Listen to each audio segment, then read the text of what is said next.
ganz herzlich willkommen und guten Morgen. Vielen herzlichen Dank euch Musikanten, vielen Dank dir Markus, danke ihr von der Unterweisung, dass ihr hier vorne sitzt, wunderbar, eine riesengroße Ermutigung für mich. Echt, das ist ein riesengroßes Geschenk. Wir machen weiter in unseren Schritten durch die Bibel. 1. Korinther Kapitel 10. Das nächste Mal kommt dann Kapitel 11. Habe ich jetzt schon nicht das Bammel davor, aber eines nach dem anderen. Das Thema heute Morgen: Folge dem richtigen Vorbild. Ich möchte meine Predigt beginnen mit einem Zitat von Hermann Betzel. Der war ein deutscher Pädagoge und Theologe. Und der hat gesagt, die Jugend muss Vorbilder haben und Helden. Sonst sieht sie ihr Leben an der Mittelmäßigkeit dahin. Sie muss bewundern können, sonst stirbt sie an der Oberflächlichkeit. Wie recht hatte dieser Mann. Ich hoffe, dass ihr alle Helden habt in eurem Leben. Ja, irgendein Mensch, ein Vorbild, ob es das Mama, Papa ist, ein Jugendleiter, Jungscharleiter, spielt keine Rolle. Aber wo wir hochschauen können, sagen, eigentlich so wie der ist oder wie die ist, so möchte ich werden. In unserer Jugendarbeit haben wir ja die Abmachung, dass wir unter uns und auch sonst keine Ausdrücke der Gossensprache benutzen. Das ist ja heute noch so, oder? Ja, okay, ist einer von den Arbeitsleitern. Wir haben einfach den Anspruch, nein, wir brauchen keine Ausdrücke aus der Gossensprache. Fäkalsprache kommt schon gar nicht in den Sinn, überhaupt nicht. Und das ist gar nicht mehr so einfach, weil so schnell gewöhnt man sich an etwas. Kommt von der Schule und so weiter und man hat plötzlich den Slang drin, den man braucht, auch in der Schule. Und dann war eines der Kinder in der Jungschar, hat immer wieder so Fäkalausdrücke gebraucht. Ich kann mich gut erinnern, wir haben das mal so auf die Seite genommen, allein einfach mit ihm. Bin auf Augenhöhe, habe mich runtergekniet auf Augenhöhe und habe gefragt, du, warum machst du das eigentlich immer? Warum brauchst du solche Ausdrücke aus der Gossensprache? Wisst ihr, was er mir gesagt hat? Weißt du, mein Papa redet zu Hause auch so. Ist nicht so gut. Ne? Wir brauchen Vorbilder. Wir brauchen Helden. Wir brauchen Männer und Frauen, die uns aus der Mittelmäßigkeit herausholen und uns zu Jesus hinführen. Und um das geht es heute Morgen. Folge dem richtigen Vorbild. Wenn Sie zu Hause 1. Korinther Kapitel 10 gelesen haben, dann ist Ihnen vielleicht auch aufgefallen, so wie der Schlüsselvers zum ganzen Kapitel. Und den möchte ich mal so benennen, 1. Korinther Kapitel 10, Vers 6. Also wenn wir Schritte durch die Bibel haben, ist es immer gut, auch sonst, wenn Sie eine Bibel mit dabei haben. Schlagen Sie auf, 1. Korinther Kapitel 10, ab Vers 6. Dort steht, alle diese Dinge, die sind uns zum Vorbild geschehen, damit wir nicht nach dem Bösen begierig sind. Nun, die Gläubigen in Korinth, waren die gute Vorbilder oder schlechte Vorbilder? Was meint ihr? Schlechte Vorbilder. Ja, warum? Die waren betrunken beim Abendmahl. Die hatten Streit untereinander. Die lebten in Unmoral und Sünde. Die gingen miteinander vor Gericht. Die schlugen sich gegenseitig fast die Köpfe ein. Sie liebten Parteiungen und Spaltungen. Und wenn ihr solche Vorbilder habt, sind das gute Vorbilder oder schlechte Vorbilder?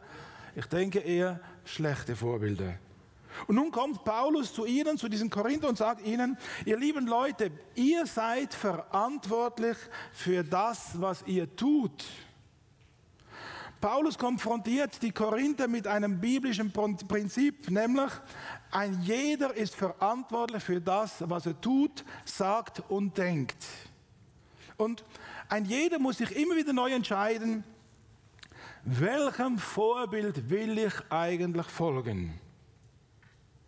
Nun, ein Kind kann nicht viel dafür, dass es in einem Elternhaus aufwächst, wo der Papa solche Fäkalienwörter gebraucht. Bei uns zu Hause haben wir immer, wenn das passiert ist, haben wir den Kindern gesagt, Leute, sowas nimmt man doch nicht in die Hände. Und habe ich schon mal gesehen, das grußt mich immer, ich kann es nur so auf Zürichdeutsch sagen, wenn jemand mit dem Hund spazieren geht und dann macht er sein Häufchen und dann muss er immer das Zeug zusammennehmen. Das ist für mich... Kühe misten kein Problem, aber Hundedreck, nee. Auf alle Fälle, da sieht man immer, die Leute nehmen dann so eine braune Tasche, stülpen sie in die Hand und dann wieder rein. Aber interessant, man nimmt es nicht in die Hände, aber in den Mund. Haben wir unsere Kinder immer gesagt, Leute, das geht nicht. Wenn ihr solche schmutzigen Sachen in die Hände nehmt, dann muss man doch die Hände waschen. Und wenn man das in den Mund nimmt, dann muss man den Mund waschen. Haben immer viel Seife da auf die Zahnbürste und dann richtig gut geputzt. Das ist nur 2-3 Mal passiert und dann war das irgendwie vorbei. Also das heißt, wir müssen den Kindern beibringen, dass ein jeder verantwortlich ist für das, was er sagt, denkt und tut. Und genau das sagt der Paulus auch den Korinthern. In Vers 1-4 lesen wir nun Kapitel 10. Da sagt Paulus, ich will aber nicht, meine Brüder, dass ihr außer Acht lasst, dass unsere Väter alle unter der Wolke gewesen und alle durch das Meer hindurchgegangen sind. Sie wurden alle auf Mose getauft, in der Wüste und im Meer.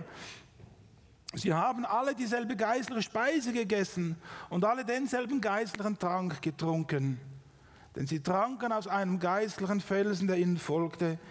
Dieser Fels war der Christus. Also Paulus kommt und sagt diesen Korinthern, die alles andere als ein Vorbild war, sagt, schaut doch einmal das alte Israel an. Lernt von ihrem falschen Verhalten und versucht es besser zu machen. Er sagt ihnen, schaut einmal, das alte Israel, die haben Gott erlebt in der Wüste, wie Gott sie geführt hat, in der Nacht mit einer Feuersäule, am Tag in einer Wolke. Sie haben erlebt, wie Gott für sie gestritten hat.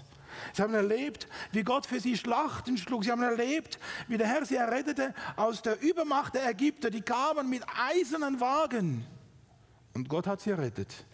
Sie erlebten, wie Gott ihnen jeden Tag Essen und Trinken gab. Und wisst ihr, wie viele Leute damals in der Wüste waren? Eine kleine Rechenaufgabe für zu Hause. 1,5 Millionen Menschen. Und wie viel Brot braucht man im Tag und wie viel Wasser? Pro Person mal 1,5 Millionen, könnt ihr ausrechnen, wie viele Tanklastzüge jeden Tag kommen müssen, wie viele Kilo Bäcker und so weiter und so fort. Ja? Gott hat sie versorgt. Sie erlebten, dass ihre Schuhe nie kaputt gingen. Sie erlebten 40 Jahre lang immer das gleiche Handy. Ja, es ging nie kaputt. Also Mobile Zone hätte da keine Freude gehabt. Und doch, obwohl Gott für sie gesorgt hat, war der größte Teil von Israel innerlich unzufrieden. Ja, sie murrten und rebellierten gegen Gott. So dass Gott sagen muss in Vers 5, aber an der Mehrzahl von ihnen hatte Gott kein Wohlgefallen. Sie wurden nämlich in der Wüste niedergestreckt. Und dann kommt Paulus und sagt, all das, was Israel passierte, ist uns zum Vorbild geschehen, zum Negativvorbild, dass wir aus diesem Negativen, das Israel gemacht hat, unsere Konsequenzen ziehen und es anders tun.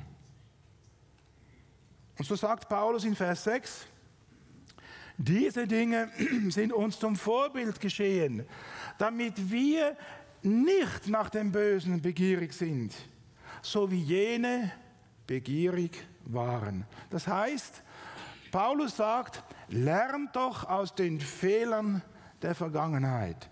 Lernt aus den Fehlern, die die Israeliten gemacht haben. Und nehmt das als Warnung für euch persönlich, um es anders zu tun. Wir sollen nicht in die gleiche Falle tappen. Habt ihr schon mal eine Krähe gesehen? Kennt ihr alle. Mein Vater war Jäger. Und wenn er einmal mit seinem Auto aufs Feld gefahren ist, die Scheibe runtergedreht, die Flinte raus und eine Krähe runtergeschossen. Das nächste Mal, wenn sein Auto ankam, ist der ganze Krähenschwarm davon geflogen. Er hatte nicht einmal Zeit zum Stoppen und das Fenster runterzudrehen. Die Krähen sind schlauer manchmal als die Menschen. Sie lernen und lernen wir aus den Fehlern der Vergangenheit. Und so kommt Paulus und sagt zu ihnen, ihr lieben Korinther, wir lesen ab Vers 7. Er sagt, betet auch keine Götzen an, wie es einige von ihnen getan haben. Denn es steht in der Schrift, sie setzten sich hin, um zu essen und zu trinken, und danach standen sie auf, sich zu vergnügen. Lasst uns auch keinen außerehelichen Sex haben, wie ein Teil von ihnen es machte, und deshalb an einem einzigen Tag 23.000 Menschen umkamen.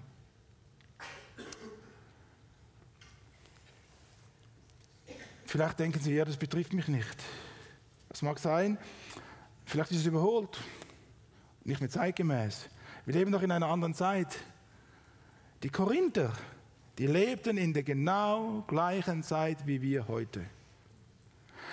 Das römische Weltreich war dekadent durch und mit zunehmendem Maß immer mehr.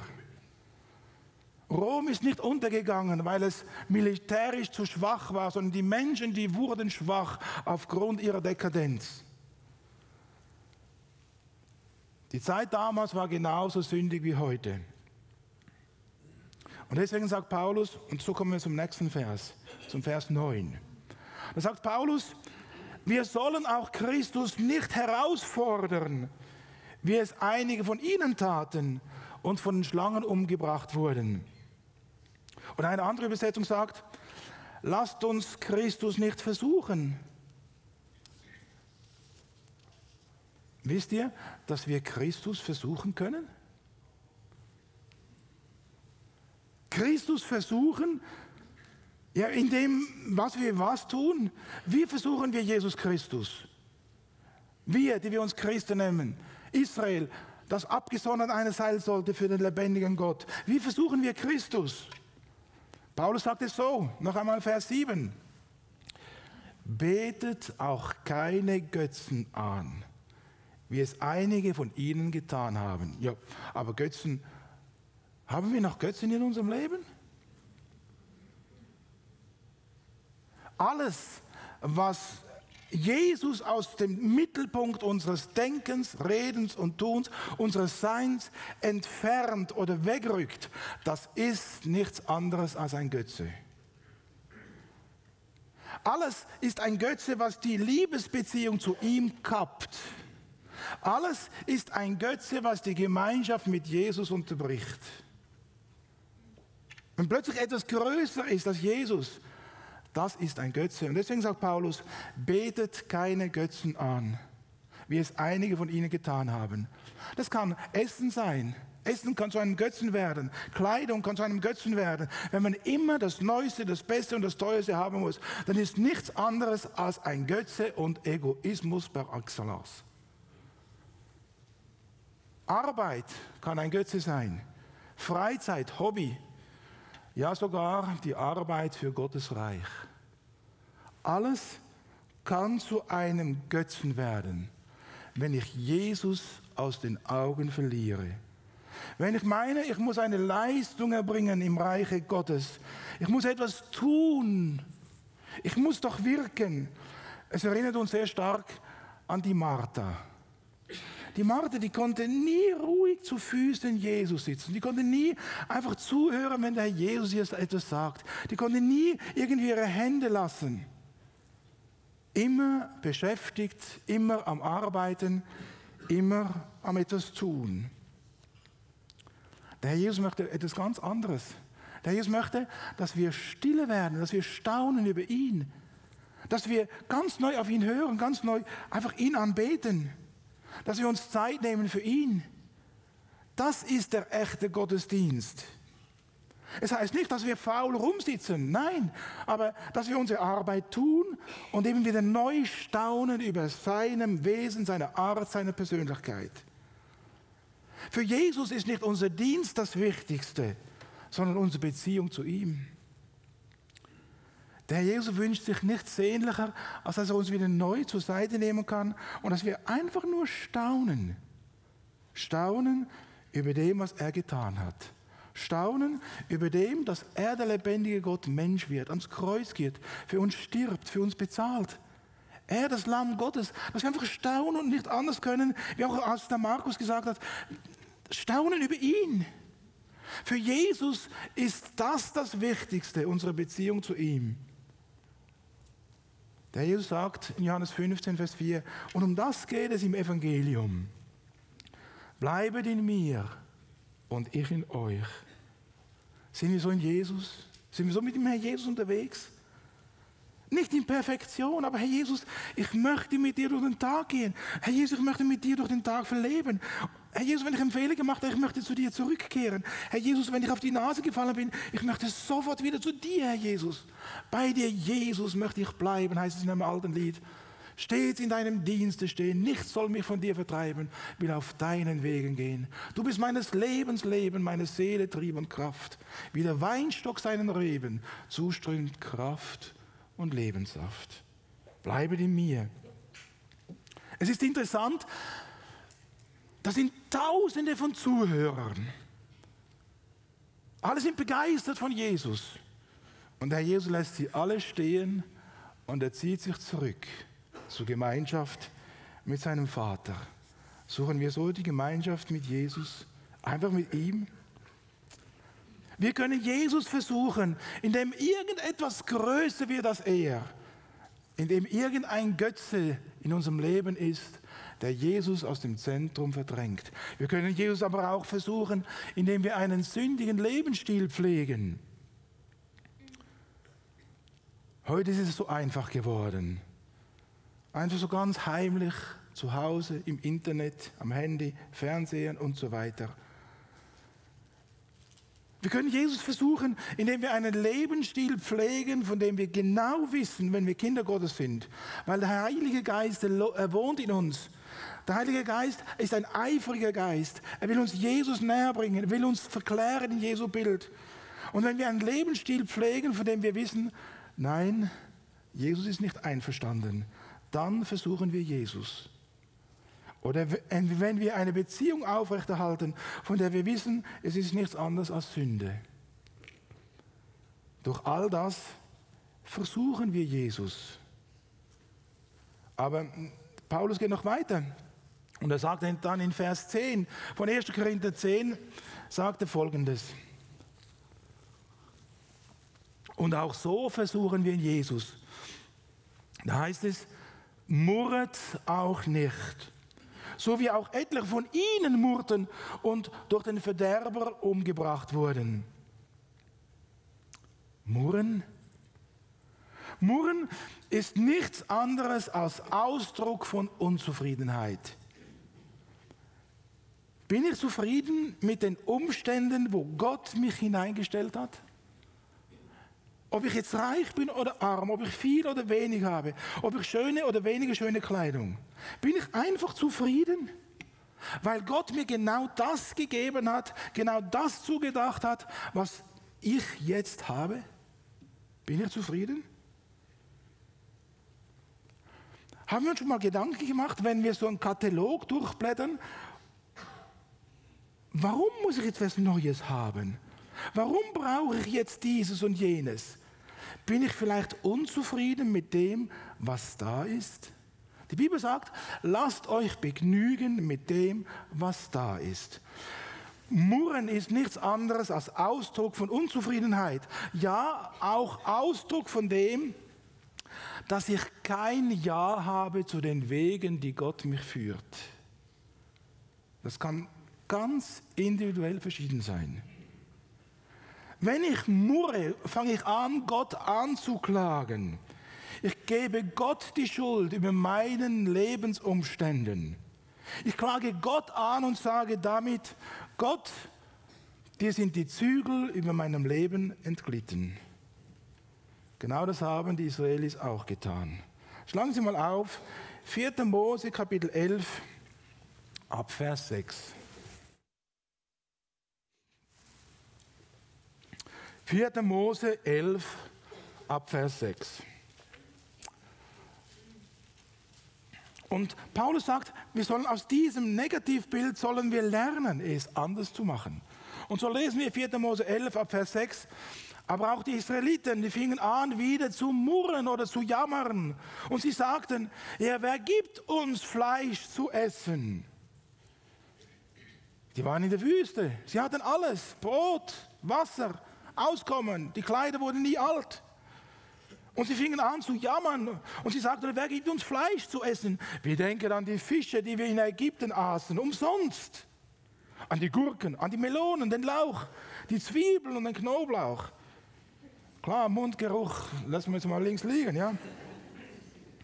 Aber die waren so vernarrt in ihr Essen. Und dann sagen sie, uns ist jetzt der Appetit vergangen, denn nichts von alledem ist da und wir haben immer nur wieder das Manna.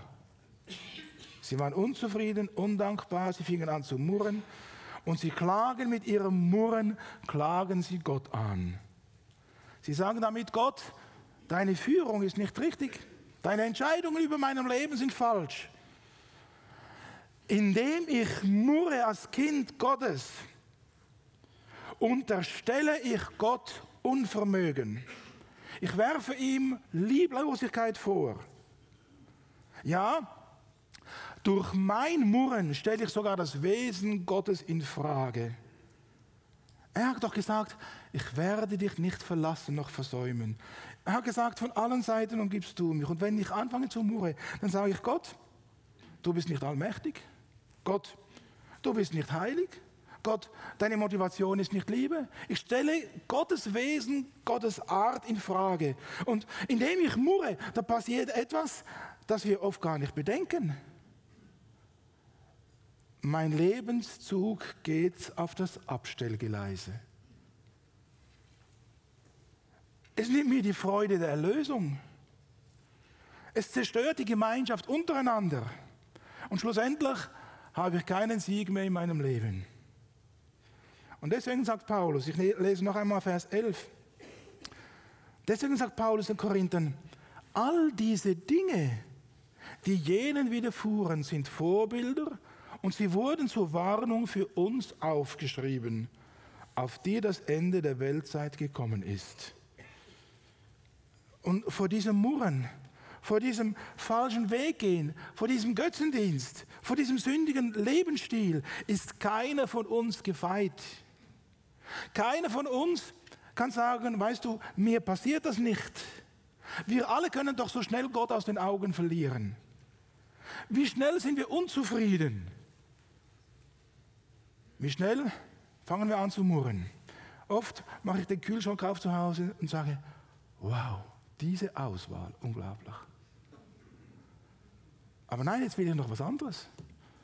Dann nehme ich meine Tasche, gehe nach zum Coop oder Migros und so weiter. Ja, warum eigentlich? Versteht ihr? Wir Menschen sind so gelagert, wie schnell unzufrieden. Und deswegen mahnt die Bibel und sagt, Vers 12, darum, wer meint, er stehe zu, dass er nicht falle. Götzendienst, Unmoral, Murren.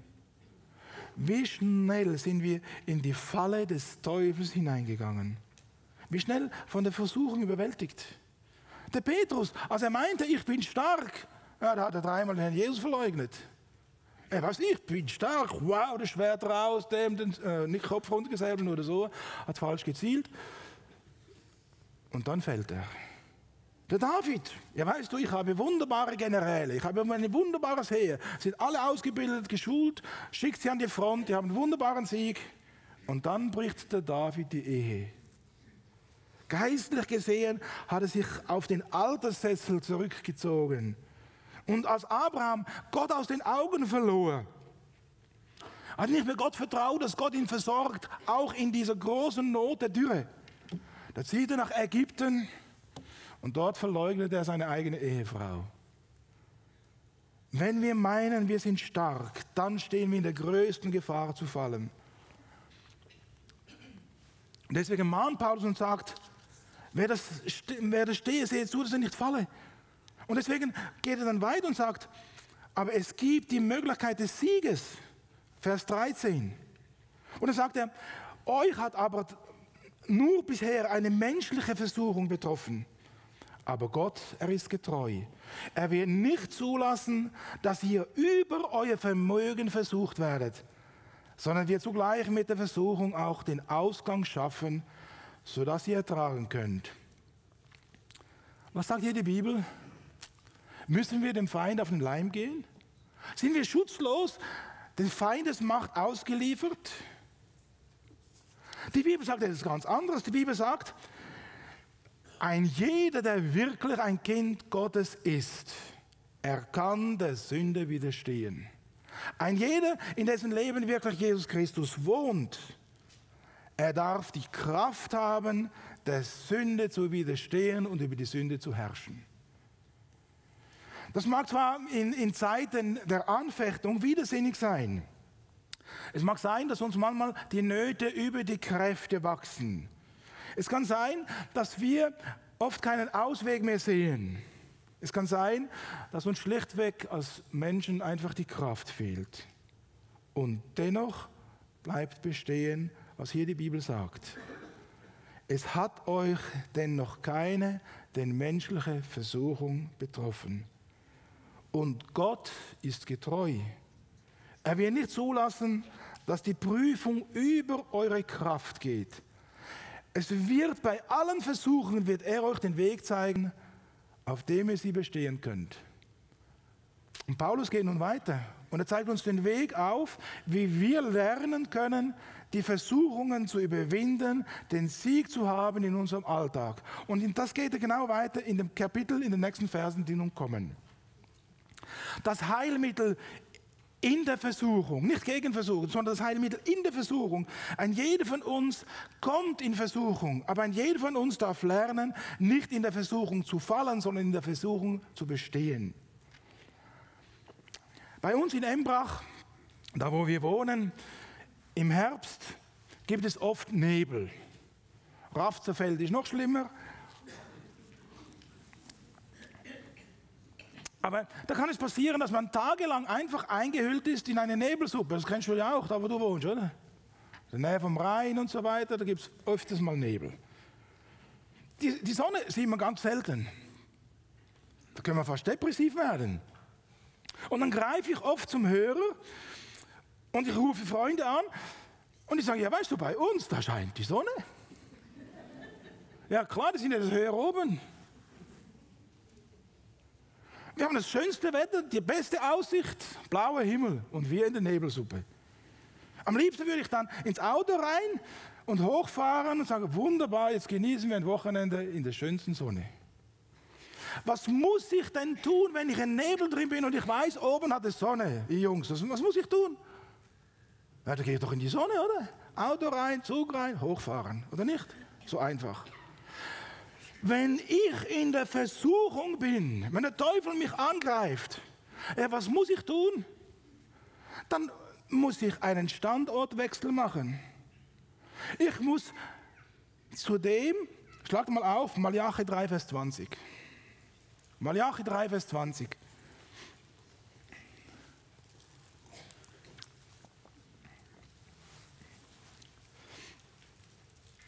Dort steht Folgendes. Euch aber, die ihr meinen Namen fürchtet. Also jeder, der ein Kind Gottes ist, der liebt doch Jesus, fürchtet nichts anderes zu tun als mit dem, ich habe Angst, Jesus weh zu tun, indem ich in Sünde falle. Das ist Gottesfurcht.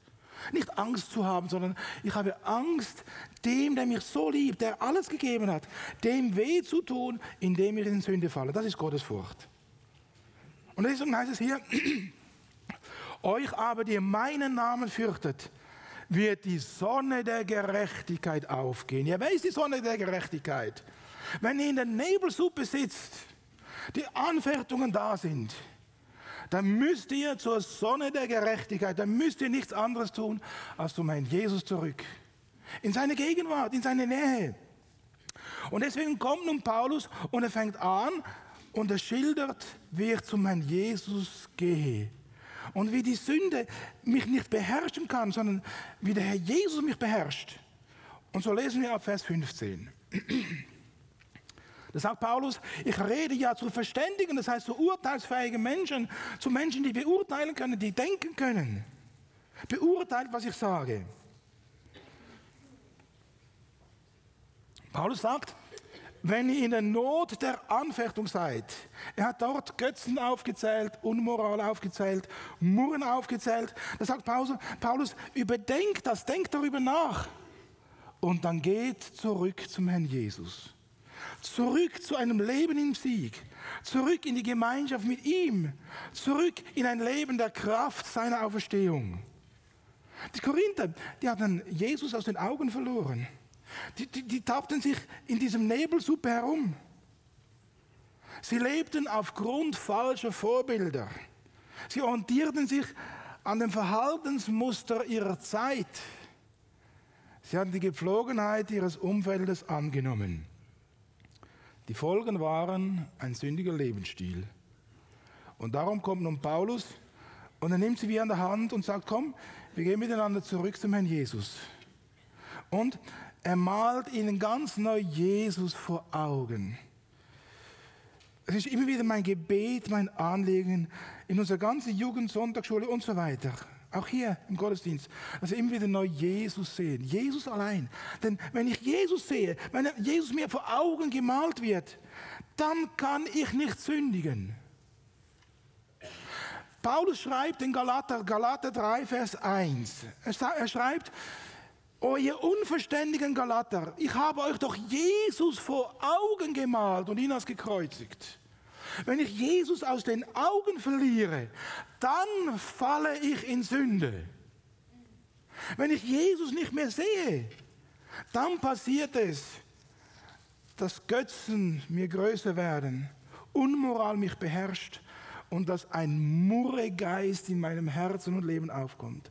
Und deswegen kommt nun Paulus und er nimmt die Korinther und er führt sie zurück, wohin? Unter das Kreuz. Er zeigt ihnen das Lamm Gottes. Er malt ihnen das Geschehen des Kreuzes vor Augen. Und deswegen fängt er nun an. Er hat gesagt, ihr könnt doch selber überlegen, denkt darüber nach. Und dann sagt er, fängt an, Vers 16 und sagt, den Kelch, den wir segnen, ist er nicht die Gemeinschaft des Blutes des Christus? Das Brot, das wir brechen, ist es nicht die Gemeinschaft des Leibes des Christus? Denn ein Brot sind wir die vielen, ein Leib. Denn wir alle haben Teil an dem einen Brot. Paulus, er nimmt die Korinther und er malt ihnen Jesus vor Augen. Und wie? Er malt ihnen Jesus vor Augen, indem was sie immer wieder tun und tun sollen, im Abendmahl. Haben wir Jesus vor Augen, wie er für uns lebt, wie er für uns stirbt, wie er für uns aufersteht? Haben wir ihn vor Augen, das Erlösungswerk des Kreuzes von Golgatha? Haben wir ihn vor Augen, seine Herrlichkeit, Majestät und Macht? Haben wir ihn vor Augen, wie er bald wiederkommt? Das könnte jetzt sein. Haben wir ihn vor Augen? Wenn wir Jesus so vor Augen haben, dann können wir nicht in Sünde leben. Unmöglich. Die Korinther hatten Jesus aus den Augen verloren. Und die Folge war ein Leben in der Sünde. Sie hatten Jesus aus den Augen verloren durch den Nebel des Murrens. Und sie hatten keinen Sieg mehr in den Anfechtungen. Ihre Zeugniskraft war verloren. Und ihre ganze Gemeinde war so eine Lachnummer des Teufels geworden. Und nun kommt Paulus und er führt die Gemeinde zurück zu Jesus und zu ihm als den Gekreuzigten. Wer Jesus vor Augen hat, in seinem Leiden und Sterben, wer so in dem Bewusstsein lebt, was es Jesus gekostet hat, wer so durch den Alltag geht, in dem Wissen, dass Jesus kommt, der kann nicht in Sünde leben. Unmöglich. In Apostelgeschichte 2, 25, da steht, ich sehe den Herrn immer da vor mir. Also immer Blickkontakt mit ihm. Er steht mir zur Seite, damit ich nicht falle. Haben wir Jesus vor Augen? Ist er unser Vorbild? Vorbild ist etwas, das ich vor mich hinstelle, das ich immer wieder anschaue, an dem ich mich freue, am Morgen, wenn ich aufstehe, wenn ich durch den Tag gehe, am Abend, wenn ich mich ins Bett lege. Ich habe Jesus vor mich hingestellt. Ist Jesus Ihr Vorbild? Paulus hatte den Korinthern Jesus vor Augen gemalt und ihnen gezeigt, dass sie, wenn sie Jesus so vor Augen haben, dass sie dann nicht in Sünde leben müssen. Und dann kommt Paulus und er führt sie noch etwas weiter. Und er sagt in Vers 18 Folgendes.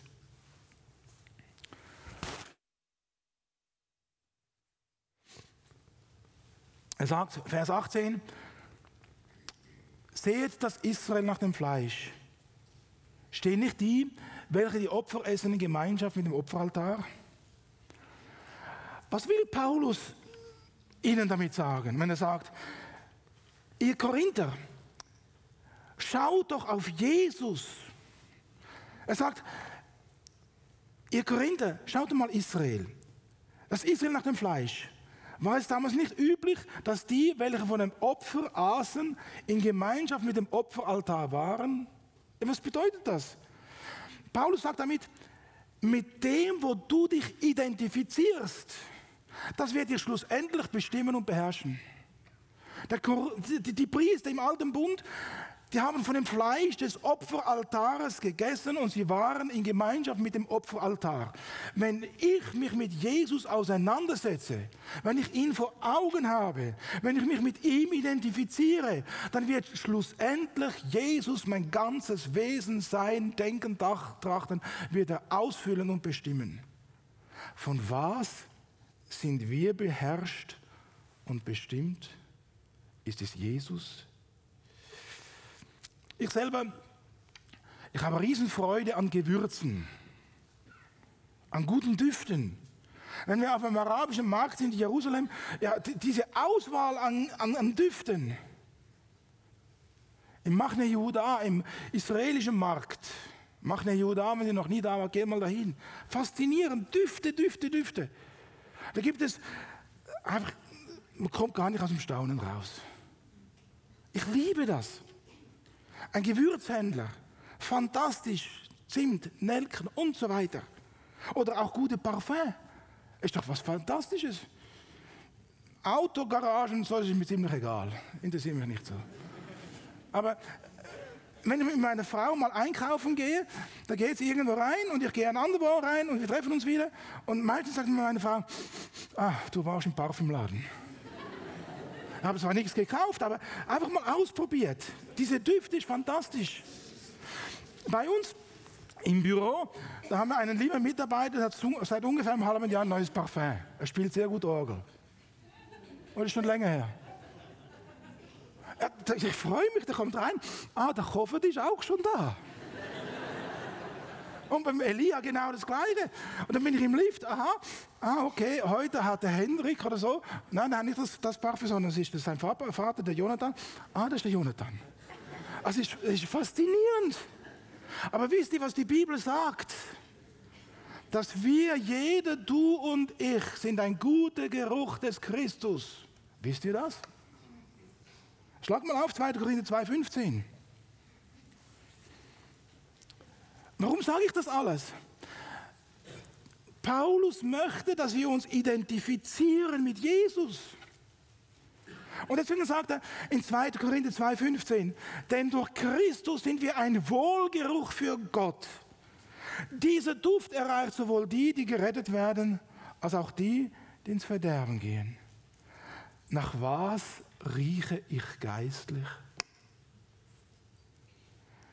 Paulus er fordert die Korinther auf, sich zu entscheiden.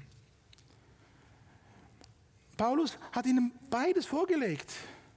Ein Wohlgeruch des Lebens für Jesus oder eingehüllt in den Nebel des Murrens, des Götzendienst und der Sünde. Und deswegen geht er weiter in seine Gedanken und sagt dann ab Vers 19, was sage ich nun? Dass ein Götze etwas sei oder dass ein Götzenopfer etwas sei? Nein, sondern dass die Heiden das, was sie opfern, den Dämonen opfern und nicht Gott. Ich will aber nicht, dass ihr in Gemeinschaft mit den Dämonen seid. Ihr könnt nicht, also hier sagt er, entscheidet euch, ihr könnt nicht den Kelch des Herrn trinken. Also sagen, ich bin mit Jesus gekreuzigt, Jesus ist mein Alles. Ich habe Jesus vor Augen, das sagt Paulus hier. Ihr könnt nicht den Kelch des Herrn trinken und den Kelch der Dämonen. Ihr könnt nicht am Tisch des Herrn teilhaben und am Tisch der Dämonen. Entscheidet euch. Entweder Jesus oder die Welt. Entscheidet euch, wem ihr nachfolgen wollt.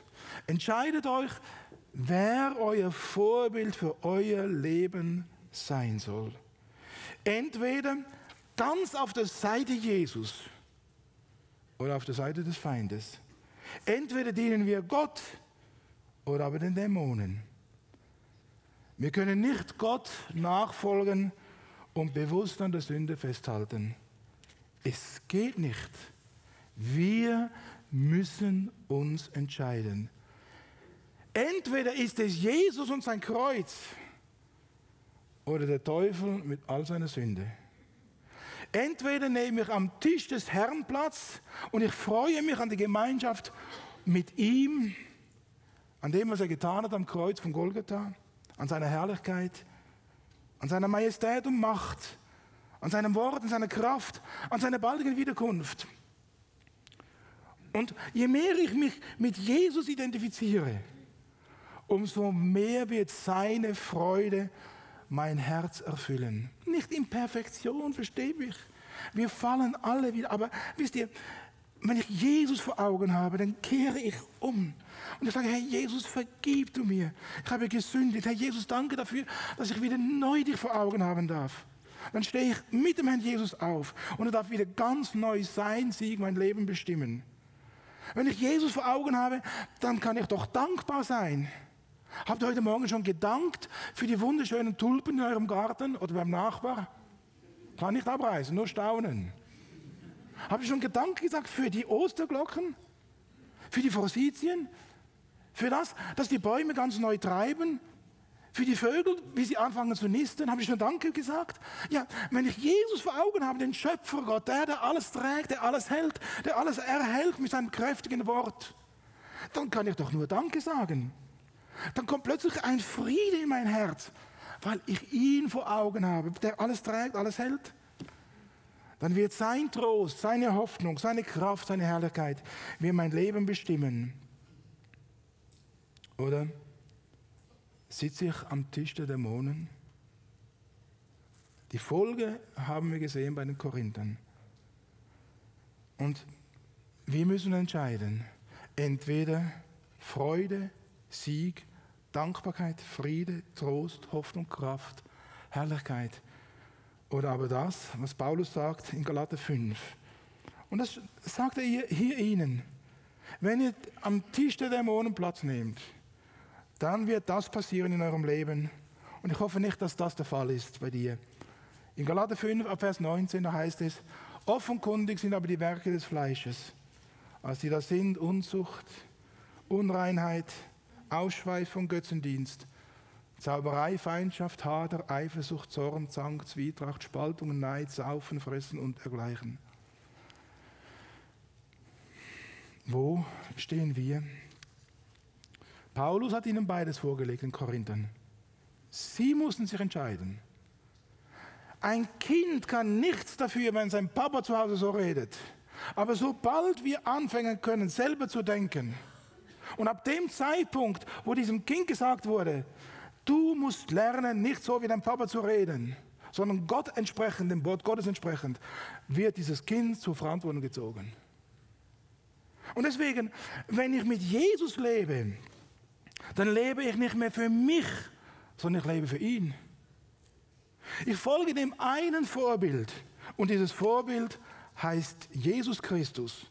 Und deswegen geht dann Paulus nochmal einen Schritt weiter und er sagt dann in Vers 24, niemand suche nun das Seine, sondern jeder das des anderen. Das heißt, wenn ich Jesus als Vorbild habe, wenn ich von ihm geprägt bin, von seiner Liebe, von seinem Wesen, von seiner Art, dann fange ich plötzlich an, in meinem Leben bewusst Rücksicht zu nehmen.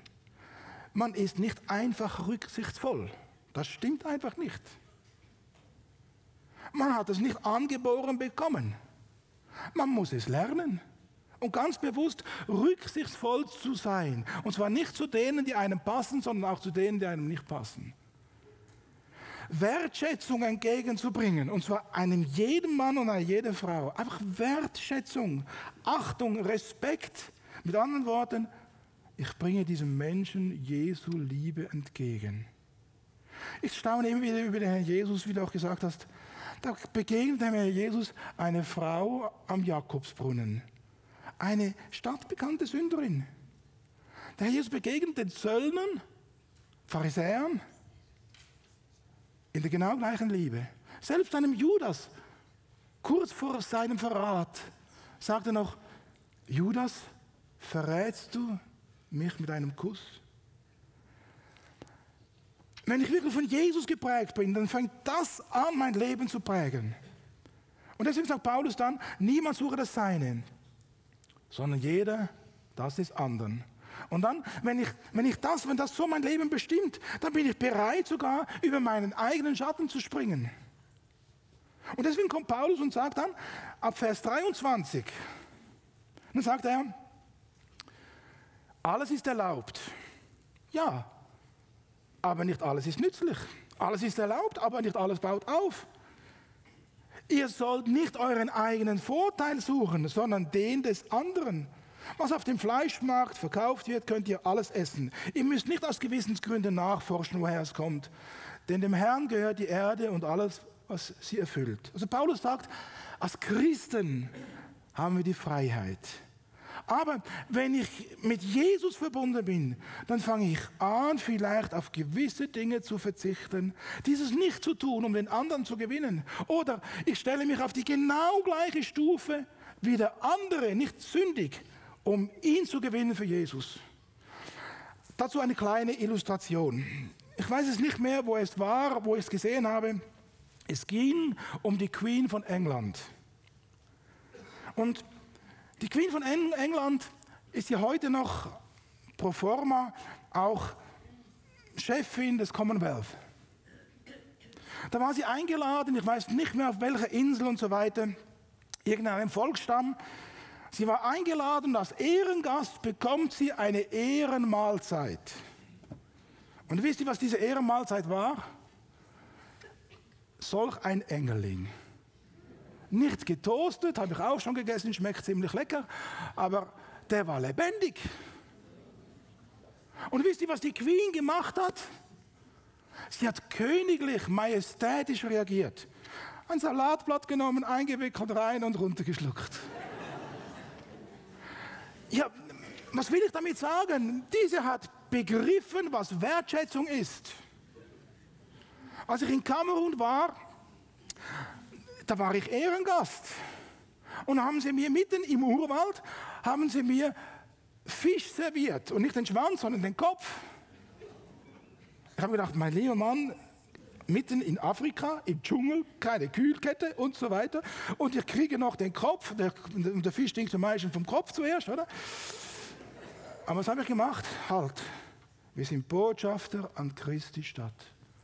Habe den Fisch genommen, Fischkopf, Becken raus, die Augen raus, alles gefuttert, alles ausgelutscht. Und wisst ihr, was die mir gesagt haben am Schluss? Du hast uns lieb, denn du hast unsere Sitten und Gebräuche respektiert.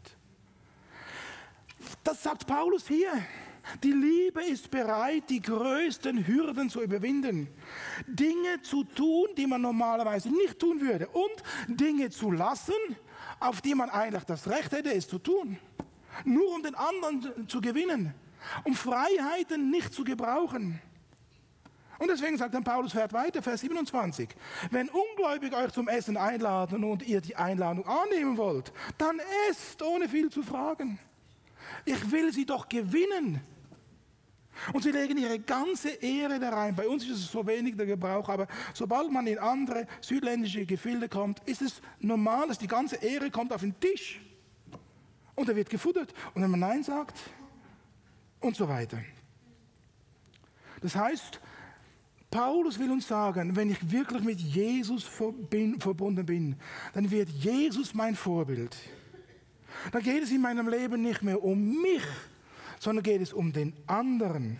Dann geht es um Jesus und geht es um den Menschen, den ich gewinnen will für Jesus Christus. Aber dann geht Paulus noch weiter und sagt dann, Nur wenn jemand von euch zu euch sagt, das ist Opferfleisch, dann esst nichts davon. Also, weil er sagt, du, das ist Achtung, Achtung, Achtung, gefährlich, dann verzichte ich darauf. Ich habe zwar die Freiheit. Er geht dann weiter und sagt, ich meine nicht das eigene Gewissen, sondern das des anderen. Aber warum sollte ich meine Freiheit vom Gewissen eines anderen abhängig machen?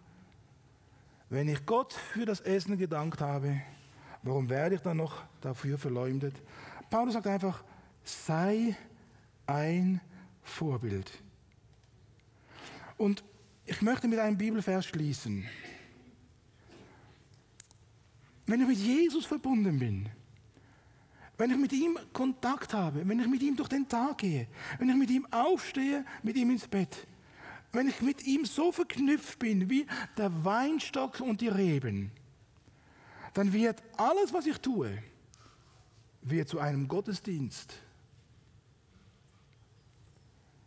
Mit dem schließt Paulus und sagt nämlich dann in Vers 31, ob ihr nun esst oder trinkt oder sonst etwas tut, tut alles zur Ehre Gottes.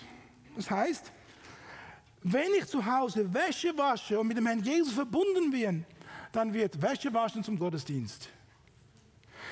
Wenn ich mit dem Herrn Jesus verbunden bin und ich habe einen stinklangweiligen Bürojob und ich mache den für Jesus, dann wird dieser Bürojob zu einem Gottesdienst, der ihn ehrt. Wenn ich mit meinem Nachbar über Jesus rede, jetzt mache ich mal was Geistliches, dann wird sogar das Geistliche zu einem Gottesdienst. Und wenn ich mit meiner Frau spazieren gehe, dann wird auch das zu einem Gottesdienst.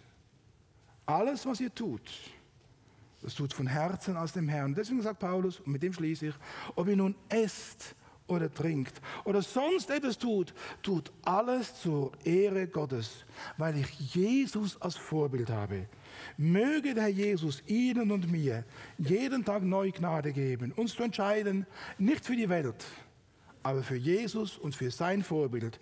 Und so selber auch wieder zu Vorbildern zu werden für unsere Arbeit, für die Gemeinde, für die Jugend und so weiter. Ein Vorbild für Jesus Christus. Amen. Wollen wir miteinander stille werden und beten. Herr Jesus, danke dafür, dass du einfach bist und dass du uns so geliebt hast, dass du gekommen bist, du hast uns herausgeliebt aus dieser Welt. Und du hast dich selber uns als Vorbild hingestellt und wir dürfen dich lieb haben und dir sagen, Herr Jesus, danke dafür. Und danke dafür, dass du uns in die Freiheit geführt hast und dass wir lernen dürfen, diese Freiheit zu leben. Einfach mit dir. Am Morgen mit dir aufstehen, mit dir durch den Tag gehen, am Abend mit dir ins Bett. Und alles, was ich tue, ob Freizeit, Hobby, Sport, Arbeit oder selbst Traktate verteilen, wird dann zu einem Gottesdienst, der dich ehrt. Hilf mir, hilf uns. Danke für deine Gnade, Herr.